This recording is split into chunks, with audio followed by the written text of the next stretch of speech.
Conselhos do Papa Francisco aos padres de hoje.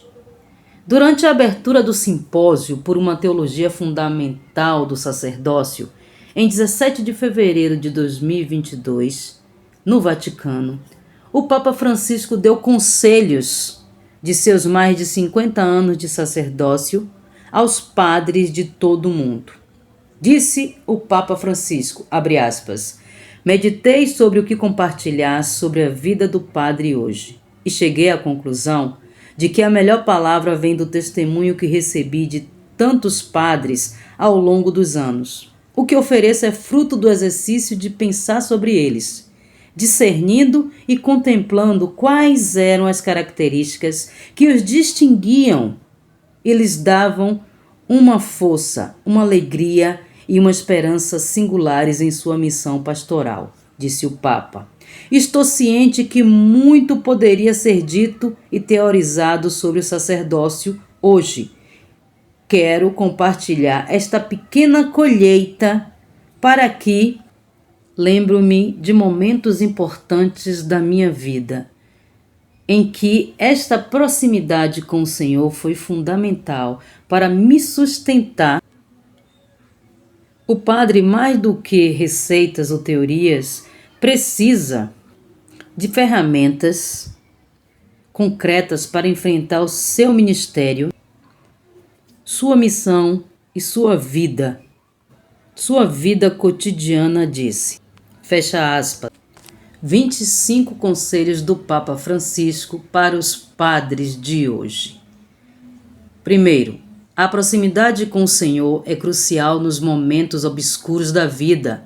Sem a intimidade da oração, a vida espiritual, a proximidade concreta com Deus, através da escuta da palavra, da celebração, da Eucaristia, do silêncio, da adoração, da consagração à Virgem Maria, do sábio acompanhamento de um guia, do sacramento da reconciliação, o sacerdote é, por assim dizer, somente um trabalhador cansado que não desfruta dos benefícios dos amigos do Senhor.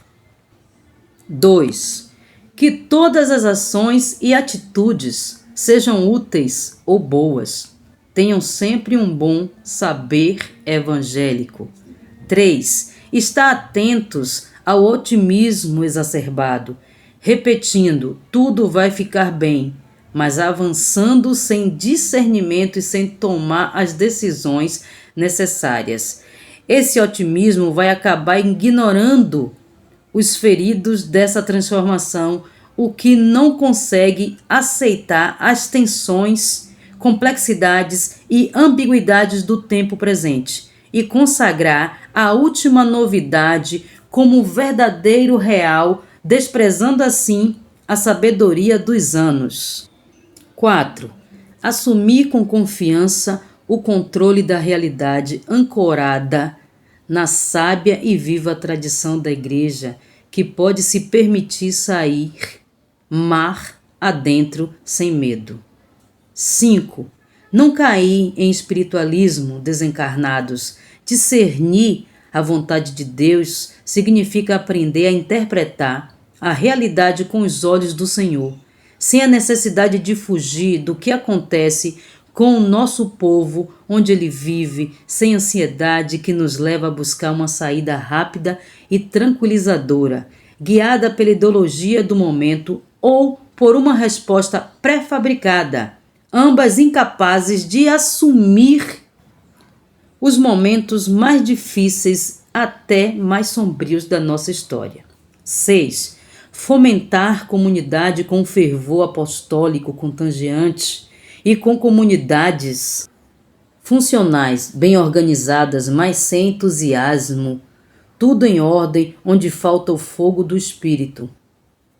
7. Não esquecer que a vocação específica, inclusive a das ordens sagradas, é um cumprimento de batismo.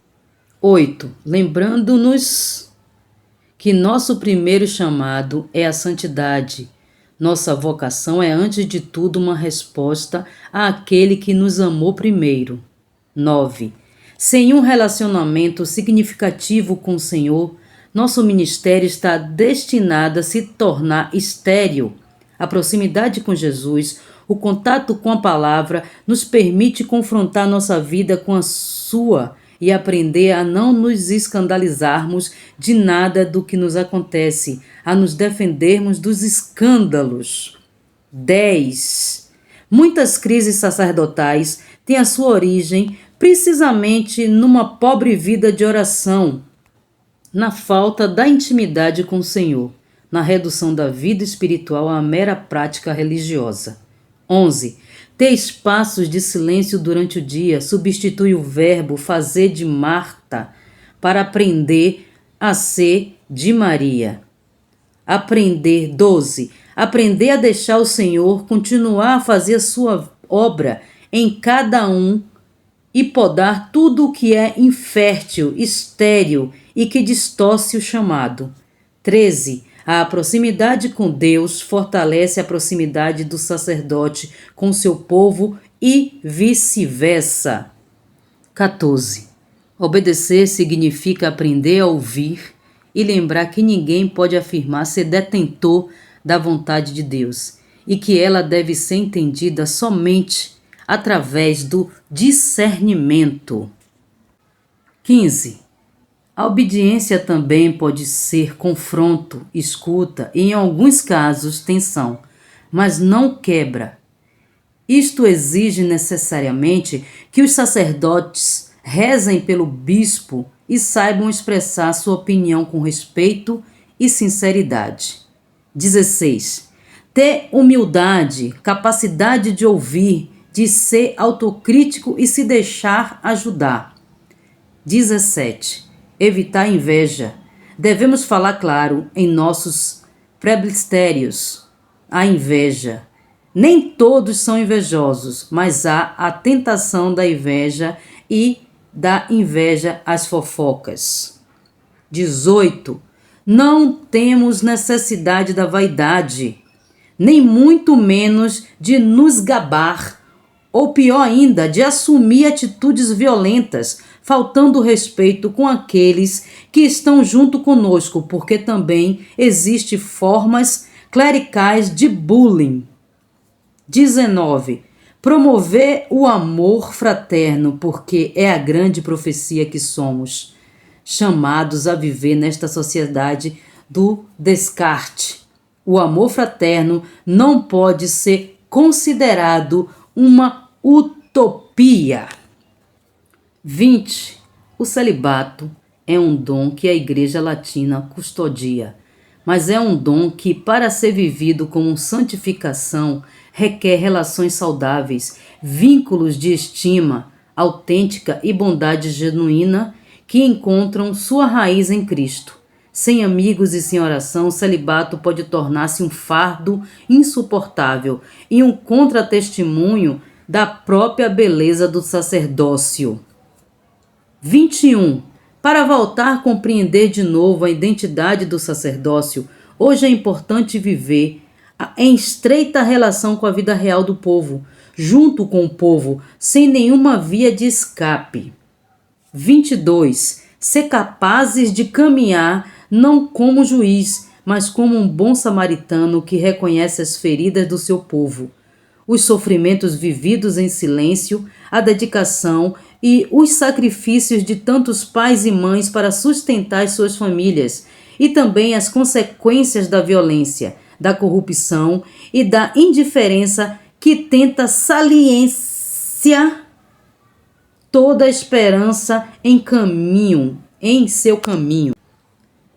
23. Ser pastores do povo e não clérigos de Estado, nem profissionais do sagrado, mas sim pastores que conhecem a compaixão e a oportunidade, homens corajosos capazes de parar diante dos feridos e estender a mão, homens contemplativos que em sua proximidade ao povo podem proclamar a força operante da ressurreição sobre as feridas do mundo. 24. Evitar a clericalização dos leigos, a promoção de uma pequena elite em torno do padre que também acaba distorcendo sua missão fundamental. 25. Para manter viva e fecunda a vocação, é necessário estar perto de Deus, perto do bispo, perto dos sacerdotes e perto do povo de Deus. Estas 4 proximidades são uma boa escola para jogar em campo aberto, onde o sacerdote é chamado sem medo, sem rigidez, sem reduzir ou empobrecer a missão.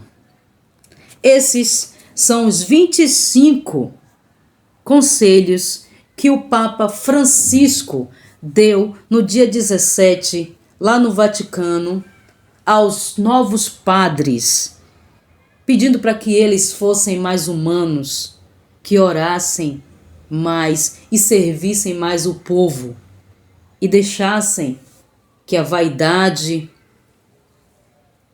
tomasse conta deles e que eles fossem mais de Deus e servissem ao povo. Esses são os 25 conselhos do Papa Francisco aos novos padres de hoje. E que o Papa Francisco nos proteja e que eles orem por nós e que Deus proteja e abençoe o nosso Papa e que ele ore sempre pelo povo, como ele vem sempre fazendo. Que Deus nos abençoe e nos proteja hoje, amanhã e sempre. Amém.